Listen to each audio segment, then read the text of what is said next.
ಇವತ್ತು ಕನ್ನಡದಲ್ಲಿ ಮೇಕಪ್ ಮತ್ತು office get ready voice over ಮಾಡೋಣ. ಸೊ ಆಲ್ರೆಡಿ ನಾನು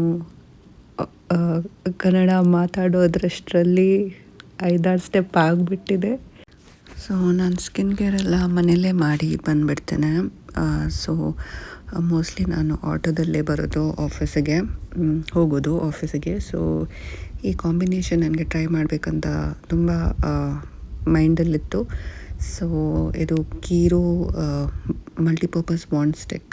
ಸೊ ಇದನ್ನು ನಾನು ಹಾಕೋ ಮುಂಚೆ ಲಿಪ್ ಲೈನರ್ ಹಾಕಿದ್ದೇನೆ ಸೇಮ್ ಕಲರ್. ಅದರ ಮೇಲೆ ಕೀರೋ ಪ್ರಾಡಕ್ಟ್ ಅಪ್ಲೈ ಮಾಡಿ ಮತ್ತು ಬ್ರೌನ್ ಲೈನರ್ ಹಾಕಿದ್ದೇನೆ. ಸೊ ಅದೇ ನಂದು ಹೈಲೈಟ್ ಆಫ್ ಮೈ ಲುಕ್. ಮತ್ತು ಇದು simple office kind of a look ನಂದು. ಹೇಗಿದೆ ಅಂತ ಹೇಳಿ. And it was all a black outfit, black dress. ಸ್ವಲ್ಪ ರ್ಯಾಂಪ್ ವಾಕ್ ಮಾಡಿದೆ ಇದು ಶಾರ್ಟ್ಸ್ಗೋಸ್ಕರ. And yes, that's it. ಹೇಗೆ ಅನಿಸ್ತು ವಿಡಿಯೋ? ಬಾಯ್.